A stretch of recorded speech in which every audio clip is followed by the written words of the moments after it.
साहेब संभाजी भैया उपस्थित किरण पाटील साहेब काकाजी आळसकर साहेब महायुतीच्या घटक पक्षाचे सर्व पदाधिकारी आपल्या सर्वांसाठी अत्यंत महत्वाचा निवडणुकीचा टप्पा होता. 2 दिवसामध्ये 13 तारखेला या ठिकाणी मतदान होणार आहे आणि मतदानापूर्वी आज आपल्या युसुफळगाव येथे खासदार आदरणीय छत्रपती श्रीमंत उदयन महाराजांचं या ठिकाणी भाषण ऐकण्यासाठी आपण सर्वजण या ठिकाणी उपस्थित आहोत.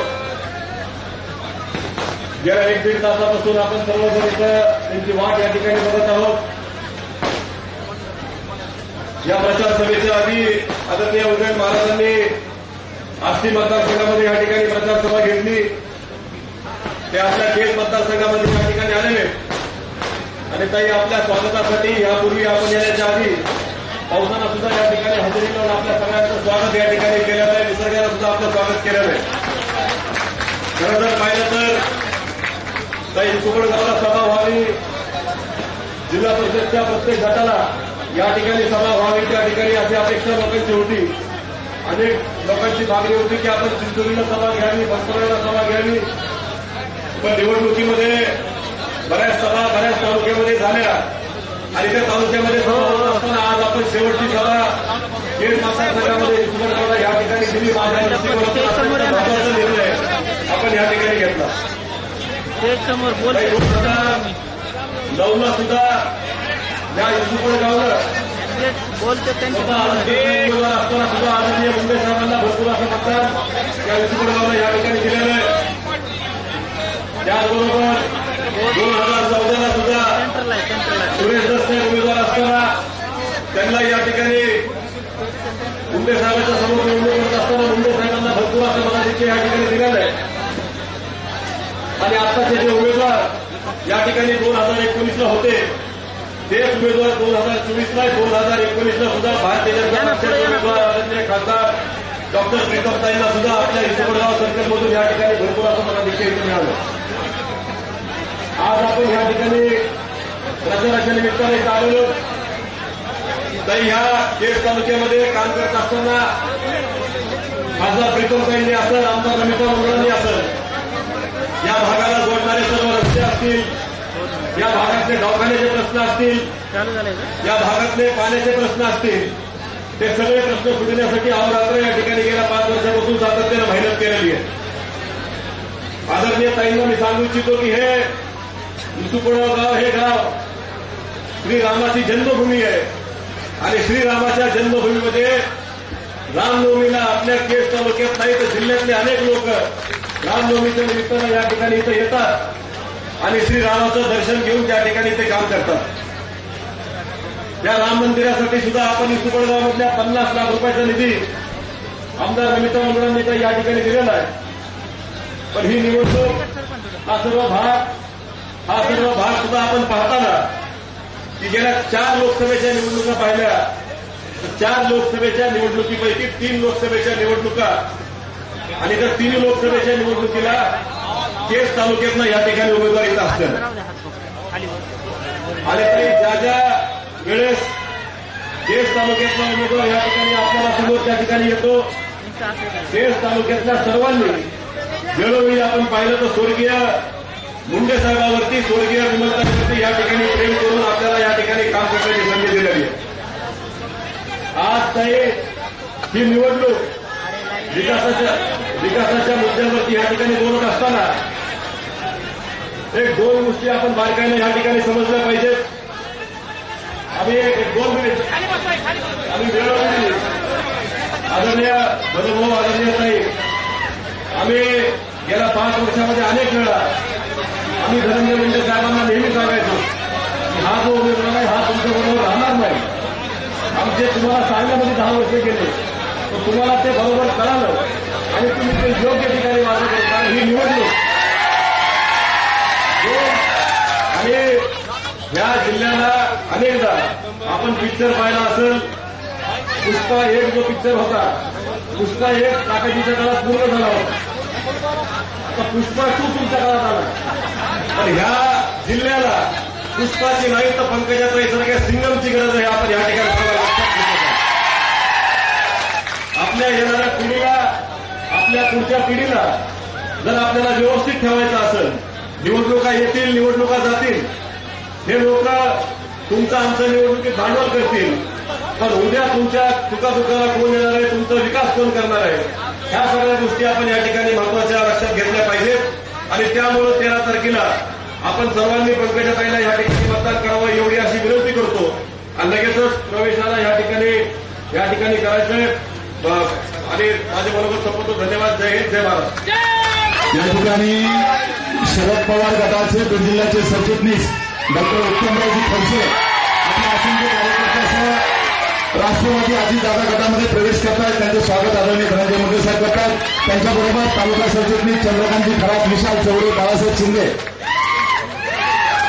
राष्ट्रवादीचे अजित पवार गटाचे जिल्हा सरचिटणीस म्हणून लगेचच त्यांना नियुक्तीपत्र या ठिकाणी धनंजय मुंडे साहेबांच्या शुभ हस्ते. एकच मिनिट. या ठिकाणी माननीय चंद्रकांत खरात, डॉक्टर उत्तमरावजी खडसे, विशाल चौरे आणि बाळासाहेब शिंदे यांचे स्वागत धनंजय मुंडे साहेबांच्या आणि पंकजाताईच्या हस्ते. महाराष्ट्र राज्य विश्वकर्मा समाज समन्वय समितीचे बीड जिल्ह्यातून विश्वकर्मा सुतार समाज संघटनेचा पाठिंबा या ठिकाणी पंकजाताईंना जाहीर केलं. त्यांच्याविषयीची कृतज्ञता आहे. यानंतर मी या भागाचे भारतीय जनता पार्टीचे नेते माननीय रमेशराव आळसकर यांना विनंती करतो. त्यांनी 2 मिनिटं आपलं म्हणू शकतात. महायुतीच्या उमेदवार पंकजाताई यांच्या प्रचारासाठी या ठिकाणी श्रीमंत छत्रपती उदयन महाराज या ठिकाणी प्रचाराला आले आहेत. त्या कार्यक्रमासाठी पालकमंत्री धनंजय मुंडे साहेब, खासदार उत्तमताई, नमिताताई, संभाजी पाटील निलंगेकर व सर्व स्टेजवरील जमलेल्या बंधू भगिनींनो, प्रचाराचा अंतिम टप्पा या ठिकाणी आलेला आहे. आणि मागच्या वेळेस एवढी सभा आज या ठिकाणी होत असताना जिल्हा परिषदमध्ये कुठला विकास केला हे तरी त्यांनी त्या ठिकाणी कुठेही सांगितलं नाही. फक्त समोरच्या चुका बघायच्या आणि तेवढंच व्हायचं. ही निवडणूक व्हॉट्सअप फेसबुकवरची फक्त निवडणूक आहे. प्रत्यक्षात आपण जर लोकांसमोर गेलो तर लोकांचा संपूर्ण बीड जिल्ह्याचा पाठिंबा हा त्या ठिकाणी पंकजाताईंना या ठिकाणी आहे. आणि पंकजाताईच्या माध्यमातून आपण 14 ते 19 त्या ठिकाणी विकास बघितलेला आहे. आणि तेच विकास भविष्य काळामध्ये सुद्धा पुढच्या काळामध्ये या ठिकाणी होणार आहे. आज आपल्या सोबतीला पालकमंत्री धनंजय मुंडे साहेब सुद्धा या ठिकाणी असल्यामुळे भविष्य काळामध्ये आपण सुद्धा एक चांगलं काम पंकजाताईच्या पाठीमागच्या काळामध्ये बघितलेलं आहे. आणि उद्याच्या काळामध्ये सुद्धा या ठिकाणी बघणार आहोत. समोरच्या उमेदवाराविषयी मी बोलायची गरज नाही, कारण प्रत्येकाला समोरचा उमेदवार कसा आहे त्या ठिकाणी माहित आहे. आता भरपूर वेळ झालेला आहे, कारण काही शेवटची सभा त्या ठिकाणी आपण आता वेळेस दिलेला आम्हाला याची गरज नाही. आम्हाला बसलेलाच आहे. फेसबुक व्हॉट्सअपवर ही निवडणूक या ठिकाणी चाललेली आहे. परंतु माझी सर्व मतदारांना या ठिकाणी विनंती आहे की मागच्या वेळेस सुद्धा महाराज या मतदारसंघामध्ये आम्ही 20,000ची लीड या ठिकाणी दिलेली होती. आज राष्ट्रवादी आमच्याबरोबर आहे. त्याच्यामुळे भविष्यामध्ये सुद्धा ही लीड जास्तीत जास्त मताची मिळावी. फक्त माझी आपल्या सर्व मतदारांना या तालुक्यातील विनंती आहे की 2 दिवस फक्त व्हॉट्सअप फेसबुक बघू नका आणि 13 तारखेनंतर रोज बघा. कारण चुकीचं काहीतरी काटछाट करून या ठिकाणी टाकलं जाते. पंकजाताई आणि समोरचा उमेदवार याची एवढी सुद्धा बरोबरी या ठिकाणी भविष्य काळामध्ये आपल्याला जायचंय. 2019 ते 14 ते 19 हा पंकजाताईचा विकासाचा आलेख जर आपण या ठिकाणी बघितला तर मला वाटतं ही निवडणूक लोकसभेची आहे. त्या दृष्टीनं आपण सगळ्यांनी या ठिकाणी मतदान केलं पाहिजे. या ठिकाणी बरेचसे विषय या ठिकाणी आहेत. रेल्वेचा सुद्धा प्रश्न आता मार्गी लागलेला आहे. आमची विनंती आहे पंकजाताई आणि महाराज उद्या खासदार झाल्यानंतर उद्या मंत्री झाल्यानंतर जे घाटनांदूरची रेल्वे आहे ती रेल्वे आपल्या पाच विसुपासून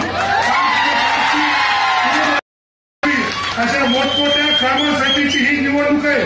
ही काही जिल्हा परिषदची निवडणूक नाही. त्याच्यामुळे येणाऱ्या काळामध्ये पंकजाताई या प्रचंड मतांनी त्या ठिकाणी विजय होणार आहेत. त्या देशाच्या त्या ठिकाणी मोठ्या पदावर मंत्री होणार आहेत आणि त्या मंत्रीपदाचा फायदा आपल्याला आपल्या जिल्ह्याच्या विकासासाठी त्या ठिकाणी घ्यायचा आहे. तरी आपण 2 दिवस जागरूक राहून त्या ठिकाणी मतदान पंकजाताईला उद्याच्या 13 तारखेला कमळ या चिन्हावर करावं एवढंच या ठिकाणी बोलतो. थांबतो. जय संघातील ओबीसी बहुजन समाज पार्टीचे उमेदवार यशवंत गायके यांनी ताईला पाठिंबा दिलेला आहे. ताईचं स्वागत करणार आहेत. यानंतर मी आदरणीय संभाजी पाटील निलंगेकर यांना विनंती करतो त्यांनी या प्रसंगी या कार्यक्रमात संबोधित करायचं.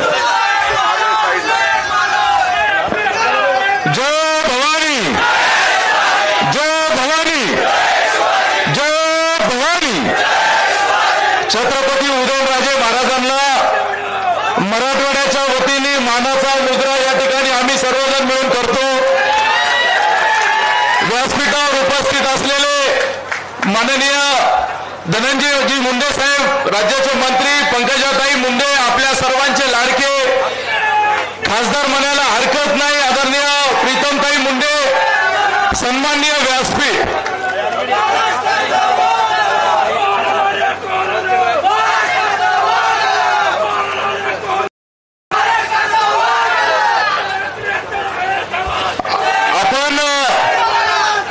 सर्वांनी मिळून एकच घोषणा देऊया. छत्रपती उदयन महाराजांचा, छत्रपती उदयन महाराजांचा, छत्रपती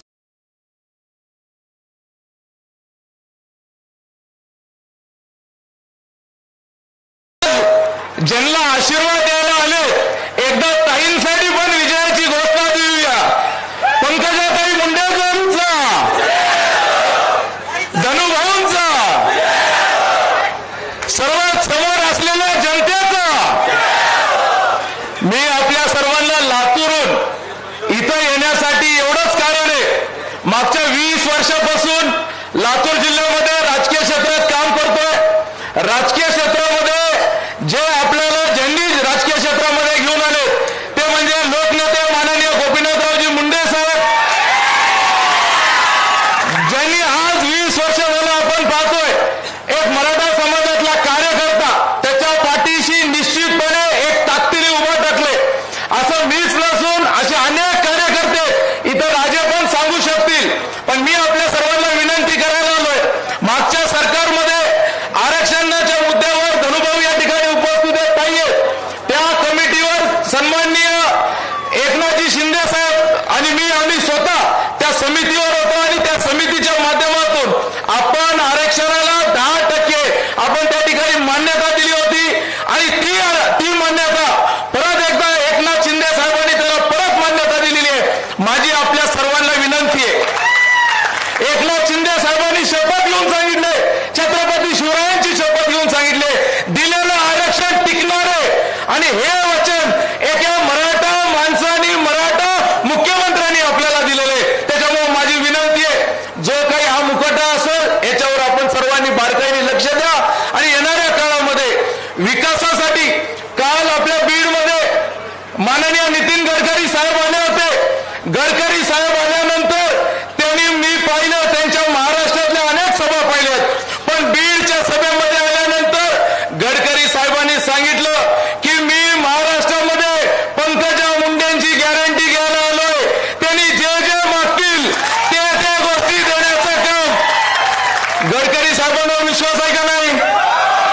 गडकरी साहेब म्हणतील ते आपल्याला मान्य आहे का नाही?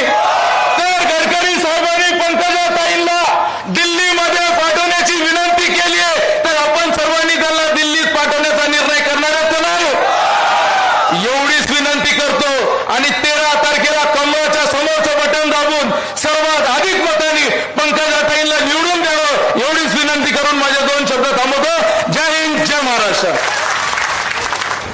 टाळी महिला पिढा राज्य अनुभवीचे आणि उजळून देऊ भोग्य अभोग्याच्या भाईचे. बहिणीसाठी धनुभाऊ जातो किती दूर आणि जिथे जातो तिथे त्याच्या मागे गर्दीचा महापूर धनुभाऊ.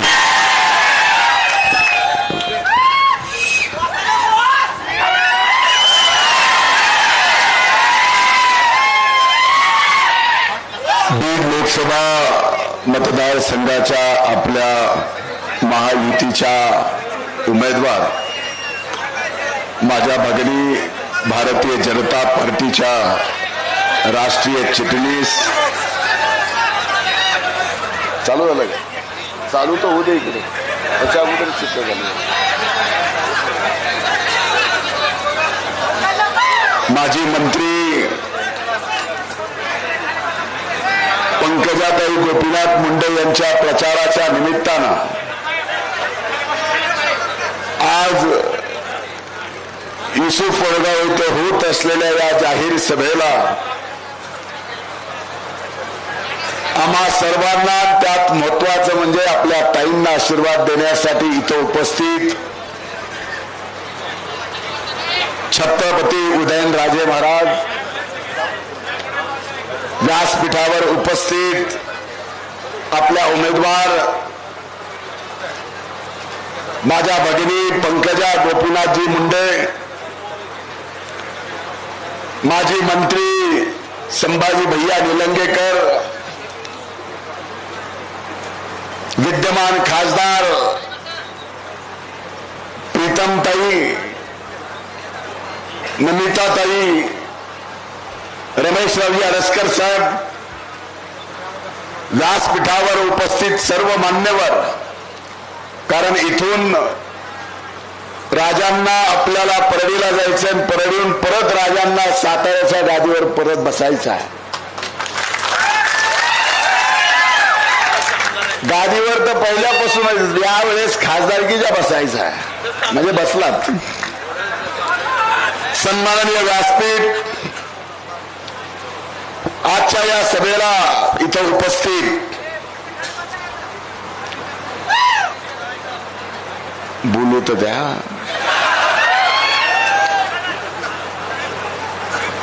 या केज मतदारसंघातील माझ्या मतदार बंधू आणि भगिनींनो आणि इथं उपस्थित पत्रकार मित्रांनो, खरं तर आपला उत्साह, आपल्या सभेतली ही गर्दी, आपल्या चेहऱ्यावरचा विश्वास, आपल्या डोळ्यामध्ये पाहिल्यानंतर पंकजाताईला खासदार करण्याचा आत्मविश्वास, हे पाहिल्यानंतर केज तालुक्यामध्ये रेकॉर्ड ब्रेक मताधिक्य केज विधानसभा मतदारसंघातून ताईला मिळेल हे निश्चित या ठिकाणी आपल्या सर्वांना पाहिल्यानंतर दिसतं. खरं तर मी बीड जिल्ह्याच्या वतीनं, बीड जिल्ह्याचा पालकमंत्री या नात्यानं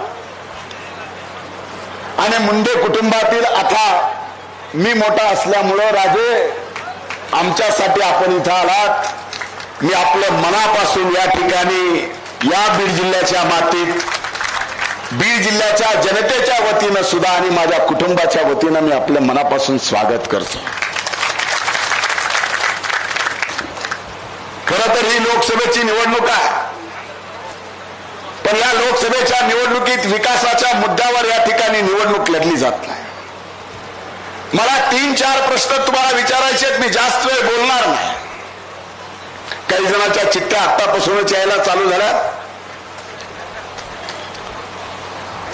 पुष्पा 2 आला, पुष्पा 3 कधी येणार? घाबरू नका, आता 1-2 नाही, आता सिरीज येणार आहे.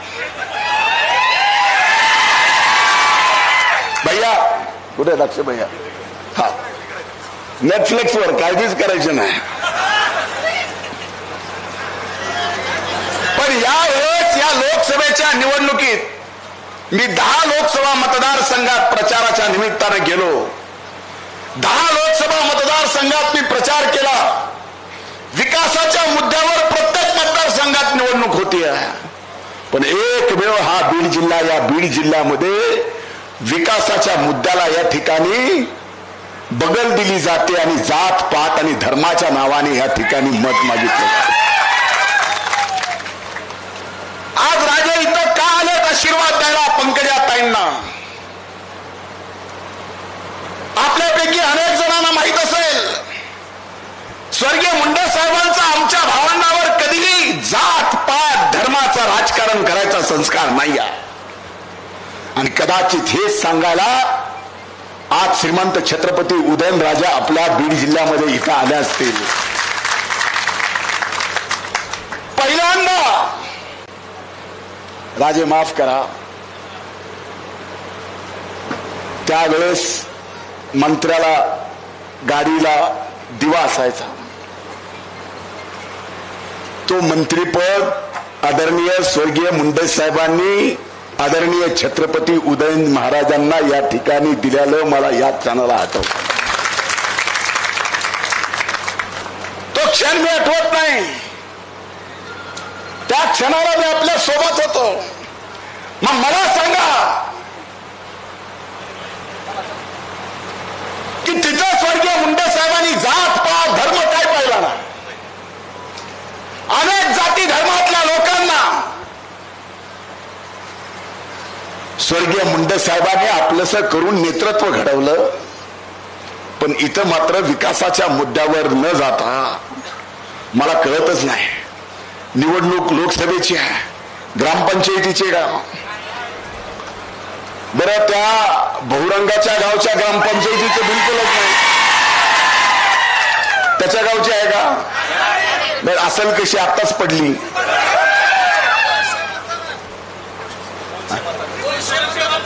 किती मतानं पडलं ते बघा, 200 मतांना गावात पडला.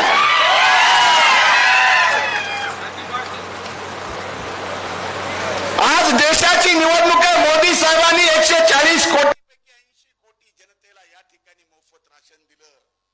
आपल्यापैकी किती जणाला हे मोफत राशन मिळतंय? त्याने हात वर करा, हात वर करा. मला सांगा, हे 80 कोटी जनतेला या देशातल्या तुमच्यापैकी अनेक जणांनी हात वर केले. केंद्रातलं सरकार म्हणून मोदी साहेबांनी हे राशन देताना कोण कुठल्या जातीचा आहे, कोण कुठल्या धर्माचा, याचा विचार केला? मी आपल्यापैकी अनेक जण इथं सर्वजण शेतकरी आहेत. प्रत्येक शेतकऱ्याच्या खात्यात मोदी साहेबांनी वर्षाला 6,000 रुपये दिले. आपल्यापैकी किती जणांच्या खात्यात 6,000 रुपये आले? हात वर करा बरं. आता हे 6,000 रुपये देताना केंद्र सरकारने, मोदी साहेबांनी जात पात धर्म पाहिला का? मग हे सगळं पाहिलं जात नाही आपल्याला देताना. मग आज नेमकं या बीड लोकसभा मतदारसंघात असं काय घडलंय की वेगळंच पाहिलं चाललं. आरक्षणाच्या मुद्द्यावर संभाजी भैया बोलले, मी अधिकारवाणीने बोलू शकतो.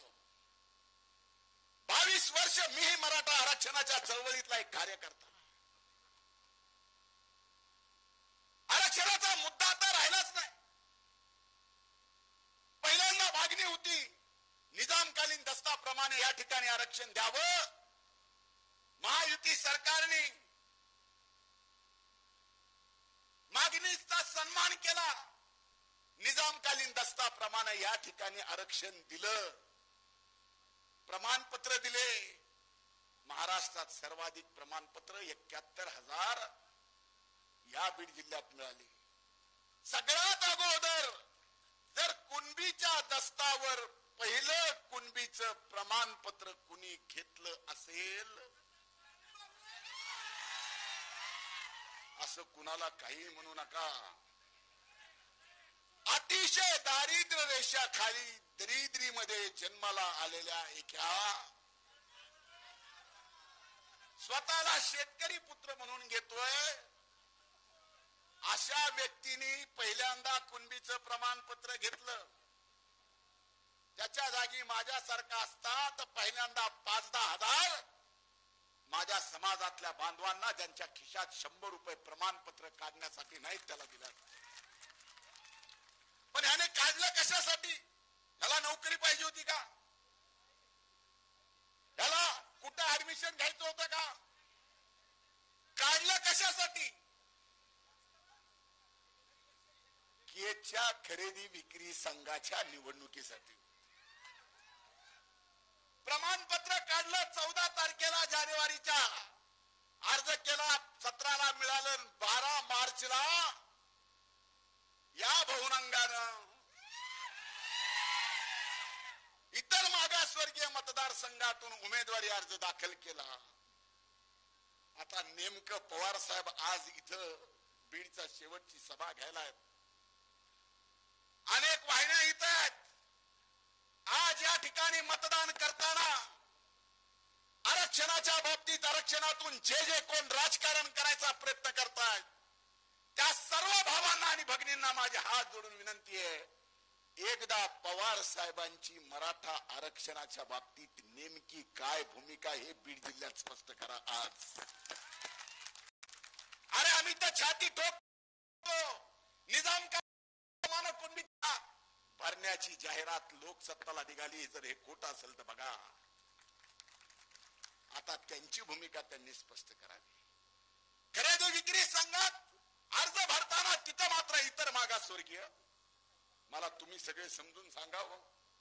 आणि लोकसभेची निवडणूक म्हणलं की कोण असं कसं? मग तिथं ओबीसी तर इथं ओबीसी. मग इथं लढाई कशाची आहे? अरे खऱ्या अर्थानं या बीड जिल्ह्याला गरज जात पात धर्माचं राजकारण करायची नाही. या मागासलेल्या बीड जिल्ह्याला गरज आहे विकासाच्या राजकारणाची, विकासाच्या मुद्द्याची. अरे या बीड जिल्ह्यातली 8 लाख हेक्टर जमीन आज जिराईत एक पीक घेऊ शकत.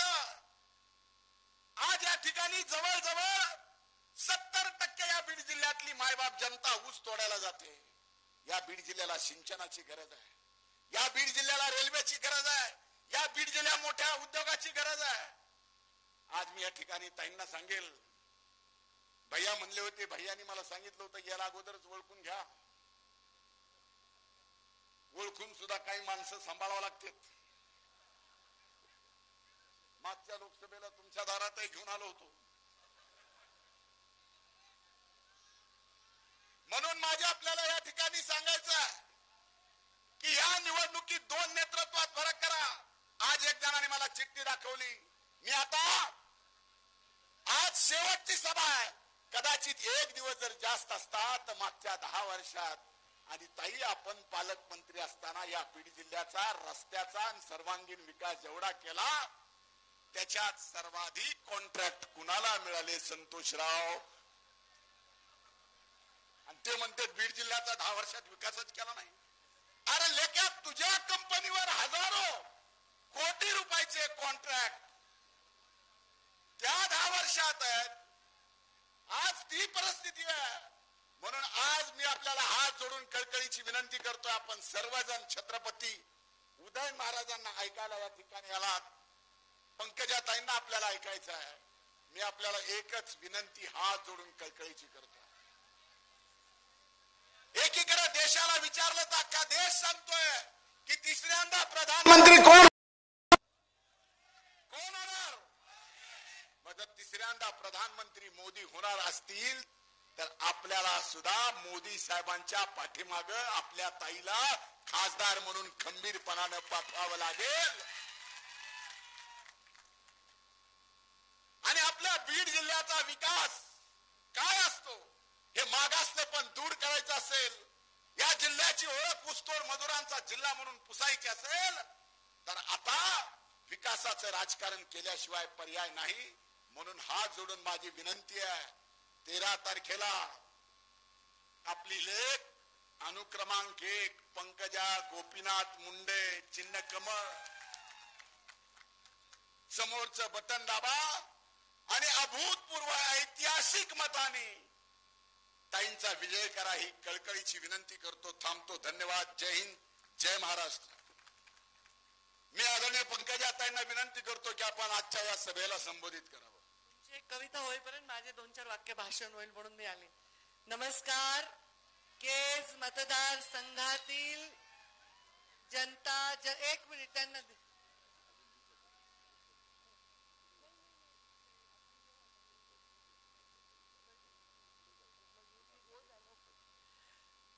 आज केज मतदार संघाच्या या सभेला लोकसभेची बीडची अधिकृत उमेदवार महायुतीचे उमेदवार म्हणून मी नम्रपणे आपल्या समोर हात जोडून उभी आहे. आपण सर्व येणाऱ्या 13 तारखेला मला मोठ्या मताधिक्याने विजयी करून दिल्लीला पाठवावं ही नम्र विनंती आहे. आज महात्मा बसवेश्वरांच्या मिरवणुकीमुळे आपण आवर्जून हा कार्यक्रम या वेळेला घेतलेला आहे. मी त्यांच्या चरणी नतमस्तक होते. छत्रपती शिवरायांच्या या महाराष्ट्राचं सौंदर्य अबाधित राखण्यासाठी आता आपल्या सर्वांना येणाऱ्या 13 तारखेला चमत्कार करून दाखवायचा आहे. चमत्कार हा आहे की विजय तर माझा निश्चित आहे, पण तो सन्मानजनक विजय करायचा आहे. सन्मान कुणाचा?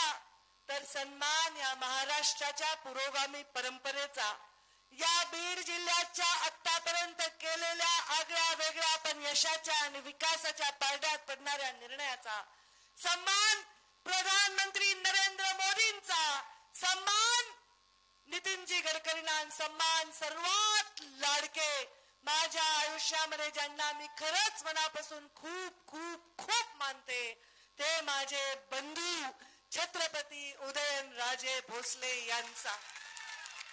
त्यांची प्रकृती ठीक नसताना देखील ते आज आवर्जून आपल्या बहिणीला आशीर्वाद देण्यासाठी आलेत. तुम्ही म्हणताल ताईंनी भाषणच सुरू केलं, पण मी त्या विषयाकडे वळत होते. मंचावर सर्वच जण विराजमान आहेत आणि या सर्वांची नावं घेण्यासाठी मी आपल्या हात जोडून क्षमा मागते, कारण वेळ झालेला आहे. मला परळीची पण सभा करायची आहे आणि त्यामुळे मी जास्त वेळ त्याचा घेणार नाही. मी एवढंच सांगेन की पालकमंत्री म्हणून मी खरंच पालकाची भूमिका बजावली होती की नाही? मी काम केलं की नाही? जे या बीड जिल्ह्यामध्ये 75 वर्षात झालं नाही ते तुमच्या लेकीने 5 वर्षात करून दाखवलं की नाही? ते पंकजा मुंडेंनी केलं नाही, ते ग्रामीण विकास मंत्री पंकजा मुंडेंनी केलं. ते पंकजा मुंडेंनी केलं नाही, ते पालकमंत्री पंकजा मुंडेंनी केलं. जलसंधारण मंत्री पंकजा मुंडेंनी केलं आणि ते काम तुमच्या खासदार प्रीतम मुंडेंनी केलं. आज आम्ही काम करत असताना जे रेल्वे 75 वर्षात झाली नाही ती रेल्वे फक्त 12% शिल्लक आहे, 18% शिल्लक काम आहे, 99% जमीन अधिग्रहित झाली तरीही आपल्याला समोरचे उमेदवार म्हणतात विकास झाला नाही. धनुभाईंनी सांगितलं मी कधीच कॉन्ट्रॅक्टर भानगडीत पडत नाही. टेंडर कॉन्ट्रॅक्टर मला नॅशनल हायवेचे कोणते काम कोण करत होतं कधी माहित नाही, ते काळे का गोरे. नितीनजी गडकरींनी एक बैठक घेतली होती आणि सांगितलं देशामध्ये या 2 बहिणींचा कॉन्ट्रॅक्टरला कधीच त्रास झाला नाही म्हणले. ते कॉन्ट्रॅक्टर नेहमी म्हणतात की या 2 बहिणी विचारतच नाही, आम्ही फक्त क्वालिटीच्या कामाचा विचार करतो. मग आम्ही सगळ्या गोष्टीत क्वालिटी देतो, विकास करतो, राज्य करत असताना नम्रपणे वागतो, सगळ्या लोकांशी मिळून मिसळून वागतो, भेदभाव करत नाही, सकाळी उठल्यापासून मध्यरात्रीपर्यंत कष्ट करतो. हे सगळं करत असताना या बीड जिल्ह्याच्या वाडी वस्ती तांड्यापर्यंत रस्ते विकास देत असताना, या बीड जिल्ह्यामध्ये प्रत्येक गावात 25-15च्या माध्यमातून काम करत असताना, जलयुक्त शिवाराचे बंधारे बांधत असताना, हा दुष्काळ मुक्त जिल्हा करण्यासाठी, टँकर मुक्त जिल्हा ठेवण्यासाठी रात्रंदिवस कष्ट करत असताना मला सांगा मी कधी चुकले का? मी कधी भेदभाव केला का? एखाद्याला बोलता आलं नसेल, एखाद्याचा फोन खरंच उचलला गेला नसेल, कारण बिना कामाचेच लोक फोनवर सतत अवेलेबल असतात, ज्याला काम असतं, बैठक असते, त्याच्याबद्दल मी क्षमा मागते. एखाद्याचं बोलणं झालं नसेल, एखाद्याच्या कदाचित मी लग्नाला पोहोचू शकले नसेल, एखाद्याच्या घरी मी नाही जाऊ शकले असेल, पण ते सगळं 100% प्रीतमताईंनी पूर्ण केलेलं आहे. कुठेही गेला तर लोक सांगतात इथं कोणी वारलंय, प्रीतमता येऊन गेल्या, इथं लग्नाला येऊन गेल्या, सप्त्याला येऊन गेल्या. गाठी भेटी आणि संपर्कामध्ये मी प्रीतमताईची बरोबरी कधीच करू शकणार नाही. पण विकास काम करत असताना मी प्रत्येक क्षण विकासाचा हात तुमच्या समर्पित केला, कारण माझा बाप भरल्या ताटावरून गेला. विकास करत असताना झपाटल्यासारखा मी विकास केला, कारण 6व्या दिवशी शपथ घेतल्यानंतर माझा बाप, या दिवशी सत्कार करायला येणार असणारा माझा बाप, त्याला ह्या हाताने मला अग्नी द्यावा लागला, म्हणून मी झपाटल्यासारखा विकास केला. विकासाला मतं असते तर मी कशाला घरी बसले असते? अफवांना मत आहेत, गैरसमजाला मत आहेत, खोट्या बातम्यांना मत आहेत, न्यूज चॅनलनी लावले, वृत्तपत्रांनी लावलेल्या कुठल्याही बातमीवरून जे मत बनतं त्याला मत आहे. पण मला सांगा, मी ग्रामीण विकास मंत्री होते, ग्रामपंचायत विरोधात माझ्या 50% तरी असतील, पण कुणाला मी सस्पेंड ग्रामपंचायतचा सदस्य करायचं कधीतरी पाप केलं का? मी ज्या खात्याचे समोरचे उमेदवार सभापती होते त्या खात्याचे मंत्री म्हणून काम केलं. शिक्षकांनाच माहिती आहे की किती त्यांची पिळवणूक झाली. 15-20 लाख रुपये बदलीला लागत होते. या पंकजा मुंडेंनी एका बटनावर बदल्या आणून ठेवल्या सर्व जाती धर्माच्या शिक्षकांना. फुकट एका बटनावर या शिक्षकांचे संसार वाचवले. 750 कोटी राजे पगार थकीत होता, एका बटनावर तो पगार झाला. आता मला विचार करा, 15 लाख रुपये प्रत्येक बदलीचे आणि या 750 कोटीवर मला माहित पण नाही काय टक्केवारी असते, विचारू कुणाला तरी खाणाऱ्याला. परंतु हे जर मला गोड वाटले नसते का? माझं घर भरून ठेवलं असतं, मला गोड वाटलं नसतं का? काय काम नाही केलं? अरे किती विमा घेतला रे तुम्ही? 992 कोटी. हे टोपीवाले सगळे शेतकरी आहेत का नाही दादा? किती विमाने दिला? किती दिला विमा? 292 कोटी. मला मोदीजींच्या हस्ते पुरस्कार मिळाला. विमा, अनुदान, डीसीसी बँक 500 कोटी लॉस मधली बँक मी तोट्यातली बँक नफ्यात आणून चालवली. पण राजकारणाने सगळं घालवलं. या राजकारणामुळे आपण 5 वर्ष पाहिलंय. पंकजा ताई स्वतः मुख्य पदावर नसताना खरं सांगा, माझं नुकसान झालं का तुमचं? खरं सांगा, खरं सांगा, हृदयावर हात ठेवून सांगा. माझं काही नुकसान नाही झालं. माझ्या जीवनामध्ये आता नुकसान व्हायचं काही राहिलंच नाही बरं का. माझ्या आयुष्यात आता काही नुकसान व्हायचं राहिलेलं नाही. जगातले जेवढे नुकसान असतात ते सगळे माझे झालेले आहेत. माझ्या कारखान्याला एवढ्या अडचणींचा सामना करावा लागला. माझा कारखाना बंद झालेला आहे. याला हिनवण्यापलीकडे उमेदवाराकडे दुसरा मुद्दा नाही. पण मी वचन देते, या दसऱ्याला मी बॉयलर पेटवणार आहे आणि तुमच्या सगळ्यांचा मी ऊस नेणार आहे. कारखाना बंद झाला असेल नुकसानीत तरी काटा मारून गरीबाचे पैसे खाल्ले नाही. अरे हो देणं आहे, चंटीचा हो देणं आहे.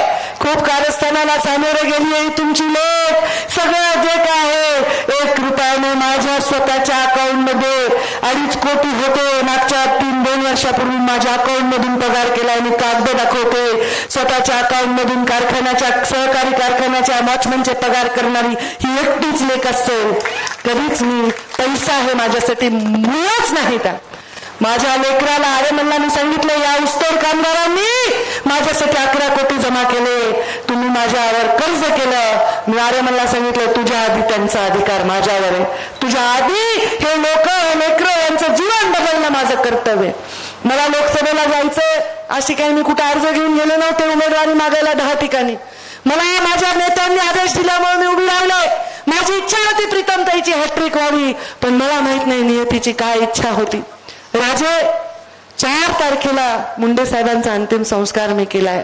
तुम्ही होता तो काय? तुमचं माझं मागच्या जन्मीचं रक्ताचं नातं मला माहित नाही. नेहमी धावून येता. त्या दिवशी माझी आई गळा पडून पहिल्यांदा कोणाच्या रडली असेल तर लेख म्हणून ज्याच्यावर प्रेम केलं त्या आमच्या राजेंच्या गळा पडून माझी आई लातूरच्या वर. आणि पूर्ण माझ्या आईला खंडाला धरून जर कोणी आणलं असेल अंतिम संस्काराच्या जागेवर तर या राजा माणसाने, मनाच्या राजा माणसाने आणलेलं. हे सगळं आपण आपल्या डोळ्याने पाहिलं. धनुभाऊ, मागच्या वेळी माझ्या विरोधात तुम्ही प्रचार करत होता, आज तुम्ही माझ्या बाजूने आलात. किती शांत झाले माझ्या डोक्याला. हे सगळे विरोधात प्रचार करणारे लोक आज माझा प्रचार करतायत. पण राजे, काही लोक त्या क्षणी ज्या दिवशी बाबा गेले त्यापासून आजपर्यंत जशाला तसेच आज माझ्या बरोबर आहेत. त्यांच्यासाठी मला काम करायचंय. 5 वर्ष मी तुमचं काम केलं. जात पात पाहिली नाही.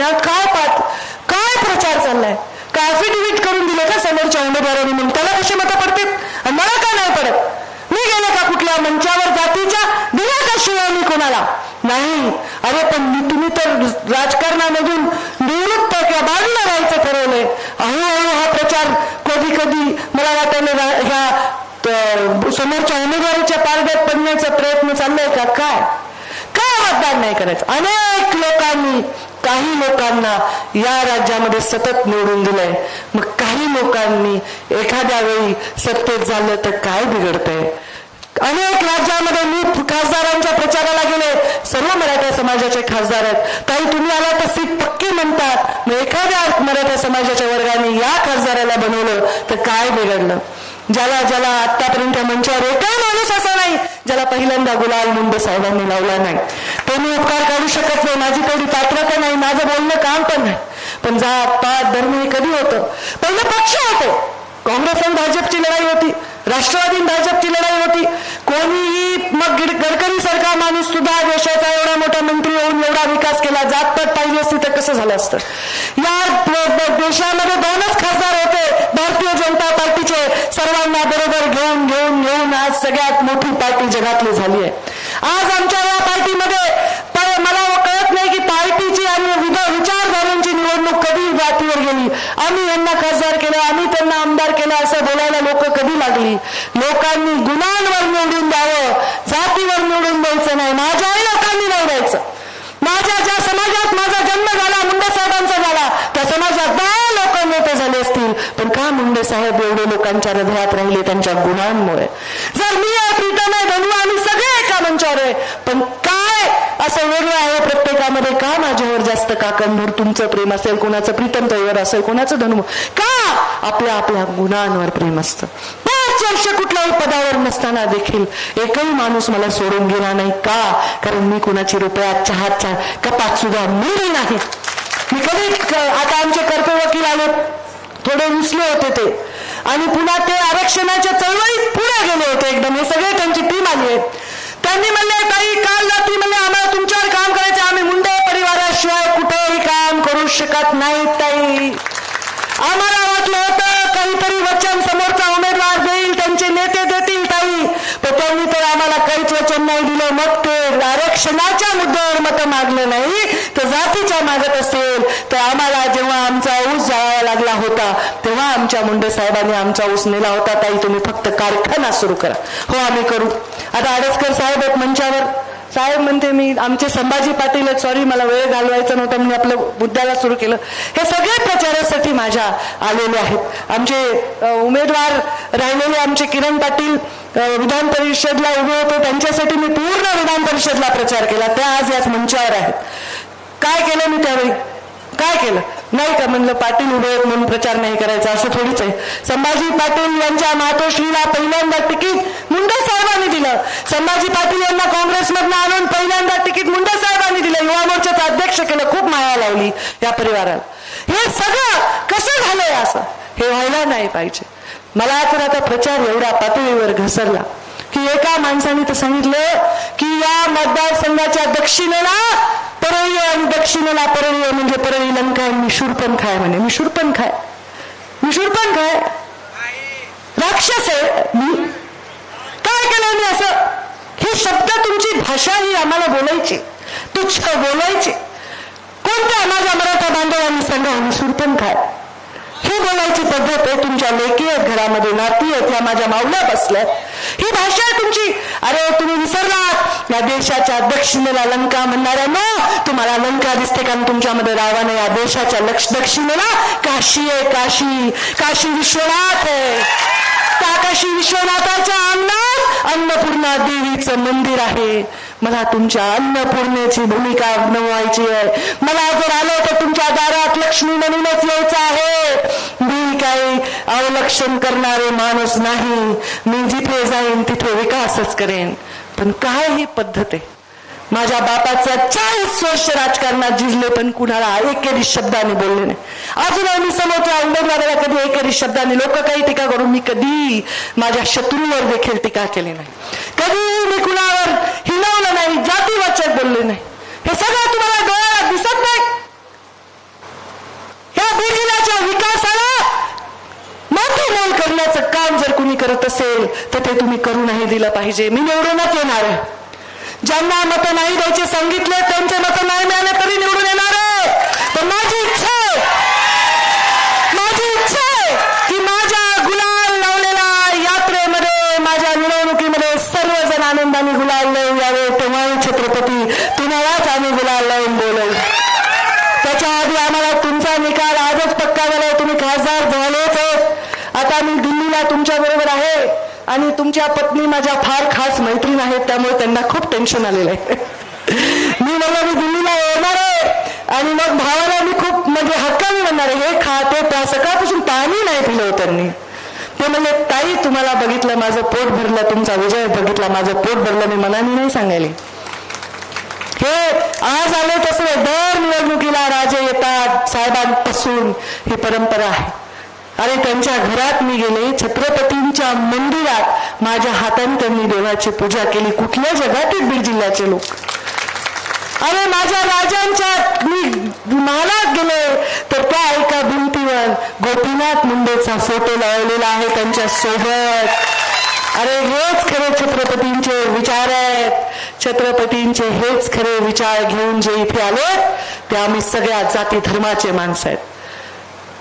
हे आमचे मत आहेत, या मतावर तुम्ही निवडून आलात, हे कुणाचे मत आहेत, कुणाच्या हक्काचे झाले मत त्याच्याच जो त्याचं भलं करेल. मी भलं करेल असं वाटतंय का? वाईट करेल असं वाटतंय का? वाटोळा करेल असं वाटतंय का? मग एकदा संधी द्या, पुढचा खासदार तुम्हाला जो पाहिजे तो करेल. पंकजा मुंडे त्याच्यासाठी दंड भेट करेल. मी पहिल्याच दिवशी डिक्लेअर केलं निवडणुकीचा फॉर्म भरताना की पुढच्या लोकसभेला मी माझ्यासाठी मतदान मागायला येणार नाही. तुम्ही म्हणताल त्याच्यासाठी मागेल, पण यंदा माती खाऊ नका. का? कारण मोदी प्रधानमंत्री होणारे ही काळ्या दगडावरची रेग आहे. 350 खासदारांमध्ये जाऊन बसायचं का? 3.5 खासदारात हे विचार करण्यावर तुम्ही हुशार आहेत. आणि तुम्हाला एक सांगते, या निवडणुकीच्या या उमेदवाराची मानसिकता पराभवाची आहे. यांना पराभव दिसत होता. यांनी सांगितलं मला माजलगाव लढायची आहे म्हणून मी लढतो. स्वतःच प्रेसमध्ये सांगितलेलं आहे. मग त्यांना जर पराभव पाहिजे तर मग आरक्षणाचा मुखवटा घालून जर कोणी मतदान मागत असेल तर तुम्ही यावेळी पडू नका त्यात. तुमचं आरक्षण मिळणार. विधानसभेच्या निवडणुकीच्या आधी या आरक्षणावर शिक्कामोर्तब लागणाऱ्या आचारसंहितेमुळे हा विषय थांबलेला आहे. आणि या आरक्षणावर शिक्कामोर्तब लावणारं सरकारच तुमच्या ताईच आहे. तर तुम्हाला काय भानगड आहे? अरे तुम्हाला पुन्हा काय पाहिजे? सर्टिफिकेट पाहिजे. कशाचं पाहिजे? कशाचं पाहिजे जाणार सर्टिफिकेट? तुम्हाला मागच्यांना मला माहिती नाही कोणकोणत्या सर्टिफिकेटचं आहे. कुंडी पाहिजे म्हणजे काय? आणि मग मी तुमची लीडर नाही का? मग मी नाही का? अरे काय हे कुठल्या जमान्यात वावरतोय आपण? गांधी परिवाराला एवढे वर्ष लोकांनी डोक्यावर घेतलं. किती मत आहेत त्यांचे? बाळासाहेब ठाकरे या माणसांनी हिंदुत्वाचं राजकारण करण्यासाठी पक्ष म्हणून उभारला. शिवसेनेसारखा मोठा पक्ष उभारला. मला सांगा जातीवर जर गेला असता तर एवढा मोठा माणूस झाला असता? मुंडे साहेबांसारखा माणूस एवढा मोठा झाला असता? जे लोक तुम्हाला मागास विचारांकडे नेत आहेत त्यांच्या मागे राहू नका. आत्ताच लेकरं लागले मराठा समाजाचे, त्याच आरक्षणातून आता एमपीएससीच्या परीक्षेला त्यांना तो लाभ देतात. एज ओबीसी प्रमाणे वाढवून दिले चालले. लागायलेत ना? अरे तुम्ही मला हे विषय एवढा महत्वाचा नाही आहे, मी झाल्यावर बोलते. लागायलेत ना लेकरं? मग काय प्रॉब्लेम आहे? मग काय तुम्हाला उगाचच कारण काढायचंय? बघा बाबा, माझा बॉयलर पेटणाऱ्या दसऱ्याला मला वाटतं राजेंनाही बोलवू, अजून कोणी मंत्री झाले तोपर्यंत त्यांनाही बोलवू आणि आम्ही बॉयलर पेटवू. या बॉयलरला पेटवल्यानंतर तुम्हाला बिना काट्याचा ऊस घालायचा असेल तर वैद्यनाथ तुमचं स्वागत करतो. तर वैद्यनाथाचा, गोपीनाथाचा आणि छत्रपती राजांचा आशीर्वाद माझ्या पाठीमागे आहे. माझा विजय आहेच, परंतु तो सन्मानजनक बनवा. ह्या विजयातून माझ्या बीड जिल्ह्याकडे कोणी जातीपातीच्या भिंती उभा राहू शकत नाही. मग आपल्याला संदेश देण्यासाठी आपण सर्वजण येणाऱ्या 13 तारखेला मला मतदान करा आणि माझ्या या गलिच्छ पद्धतीने जे प्रचार चाललाय तो हाणून पाडा. तुमची लेक आहे मी. तुमच्या लेकीवर जर कोणी नुसतं बघितलं वाकड्या नजरेने त्याचे डोळे काढून हातात द्यायची क्षमता तुमच्या लेकीमध्ये. मला माझ्यासाठी राजकारण ही मजबुरी असेल, पण माझं चरित्र, माझं वागणं, माझे नीतिमत्ता हे माझ्यासाठी मजबूतीने करणं माझ्यासाठी आवश्यक आहे. त्यामुळे मी जेव्हा येते तेव्हा मी योग्यच करेन, अयोग्य काही करणार नाही. हे तुम्हाला माहिती आहे. माझ्या पाठीशी आशीर्वाद ठेवा. धन्यवाद. जय हिंद, जय महाराष्ट्र. आदरणीय राजे यांना मी आमंत्रित करते की त्यांनी आपले अनमोल शब्द आमच्या लोकांना सांगावे. बहिणीसाठी भाऊ होतो तरुणाईचा मित्र आणि पंकजाताईच्या विजयासाठी राजा सुद्धा झटतो अहोरात्र. जातीपातीला थारा नाही, तो गरिबांना साथ देतो आणि भरपडणाऱ्या बहिणीच्या हातामध्ये हात देतो. आदरणीय उदयनराजे छत्रपती आपल्या सर्वांसाठी संबोधित करतील.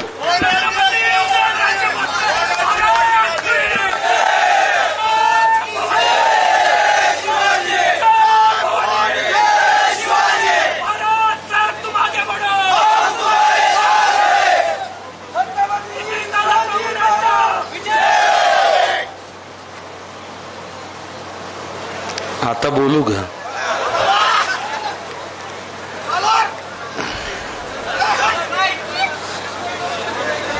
आज या ठिकाणी उपस्थित सगळ्यांच्या वतीने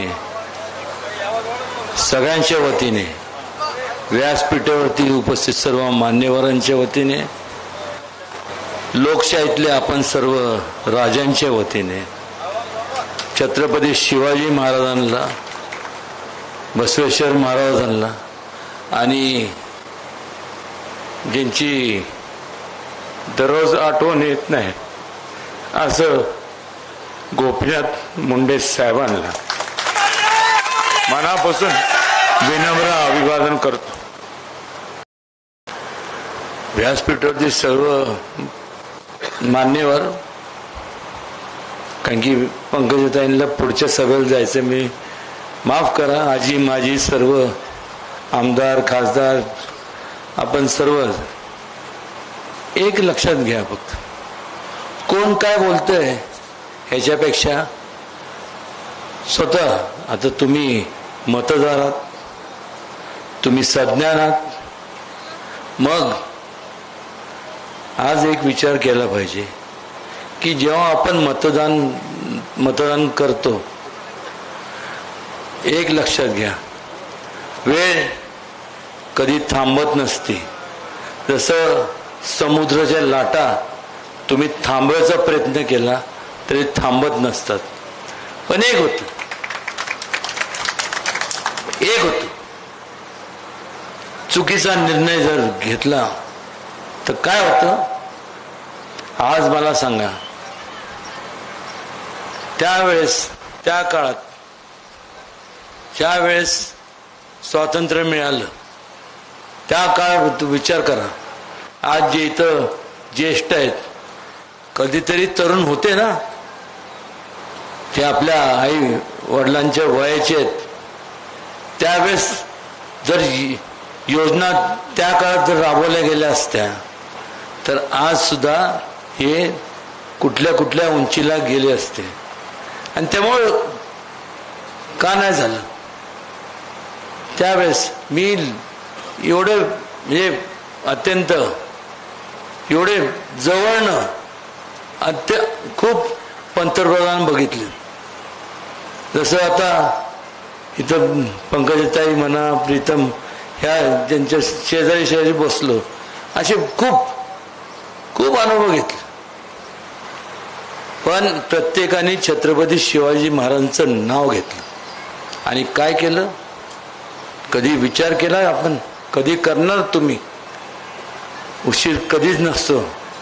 मला सांगता, सर्व धर्म समभाव, समतेचा विचार त्यांनी दिला. त्यावेळेस परकीय आक्रमण व्हायचे, त्यातनं सगळं अख्ख एकता केली, अखंड.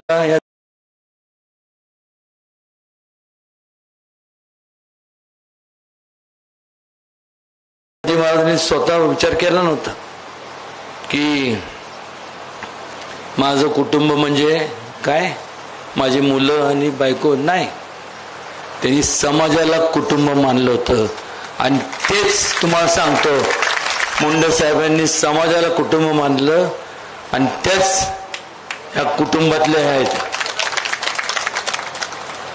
मग प्रश्न पडतो, मग काय, का मतदान करायचं, का नाही करायचं, का स्वतःची ज्या वेळेस चुकीचा एखादा निर्णय तुम्ही घेता, त्यावेळेस एखादा निर्णय घेताना तुमचं जाऊन द्या, पण तुमच्या कुटुंबातले जे आता ते लहान मुलं आहेत ना, त्यांचा विचार करा.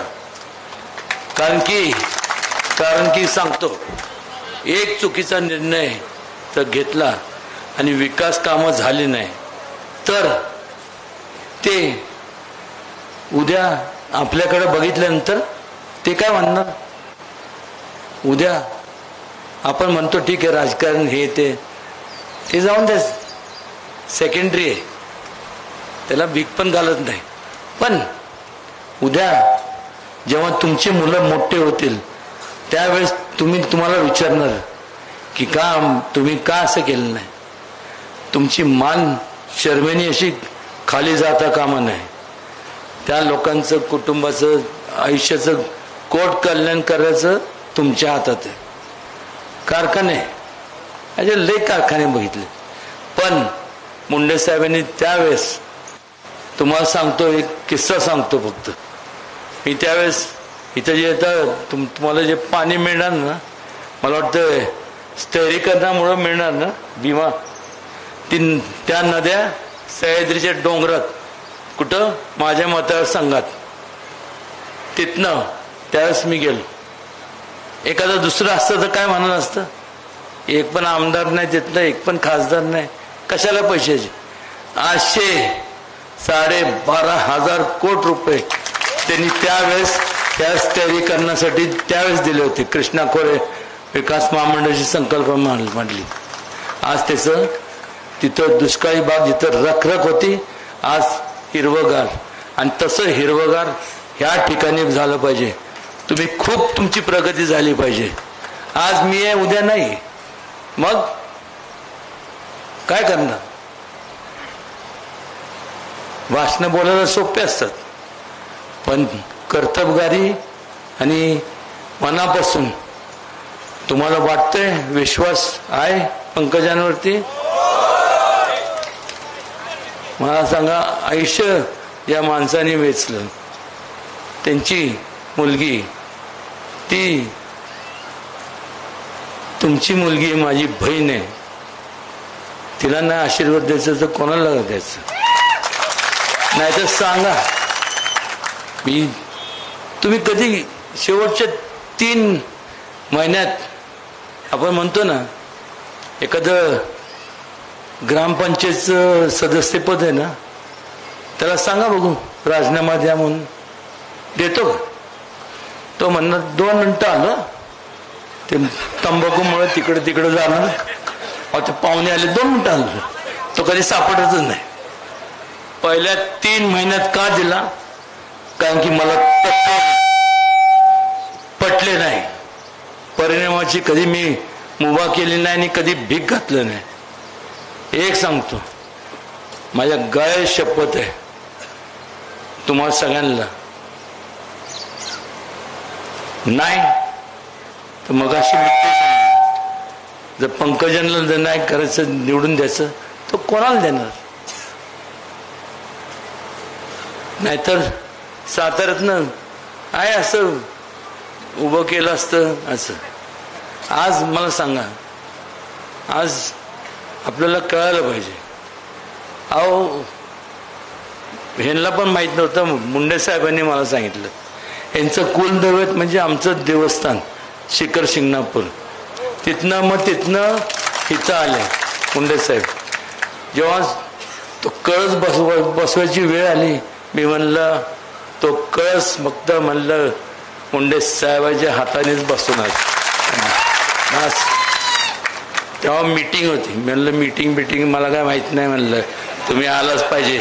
आणि आईसाहेबांनी मुहूर्त काढला. म्हणलं मला माहित नाही, म्हणलं आपण करायचं नाही. म्हणलं जो कळस तिथं बसवलाय तुम्हाला सांगतो, त्यातनं मग त्यांनी सांगितलं, म्हणलं म्हणलं तुमचं योगदान आहे, कारण की मूळ तुम्ही तिथले आहात, तुम्ही जे आहात नाही तर ऍक्च्युली सगळं त्यावेळेस कारखाने ठीक आहे, पण न्याय हक्कासाठी भांडणारा मी बघितलंय. तुम्हाला काय वाटतं? माझे एवढे मित्र, त्यांचे कारखाने हे ते सगळे, पण कामगार लोकांसाठी त्यांचं जे योगदान आहे ना, सल्यूट, बस नतमस्तक. काय नाही, एवढं वाईट वाटतं ना. जन्म दिला नाही फक्त, नाहीतर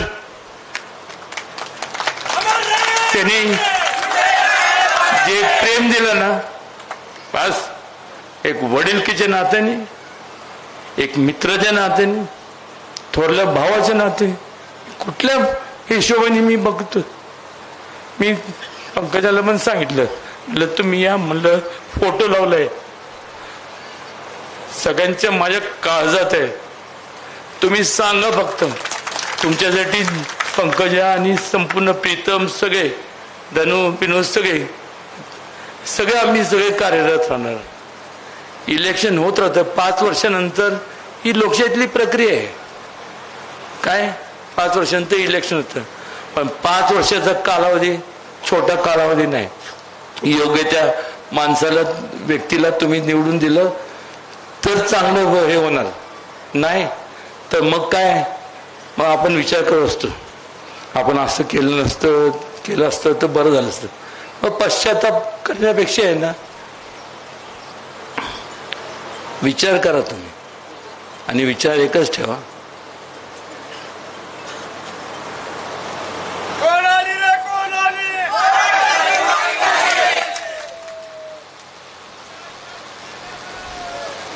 मगाचपासून पंकजा बोलत होत्या.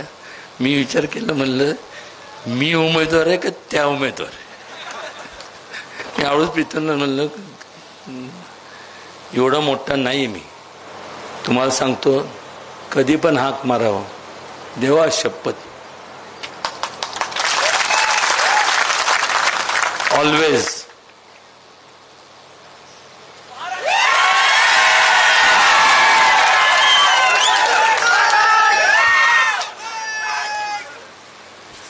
आता बस झालं, लई सगळे आता टाळ्या वाजली. आता आमच्यात टाळ देऊ नका म्हणजे झालं, आणि ज्या हातात संपूर्ण सत्ता द्या. काय म्हणते म्हणजे टाळ देऊ नका आमच्या हातात, आता भजन करत बस.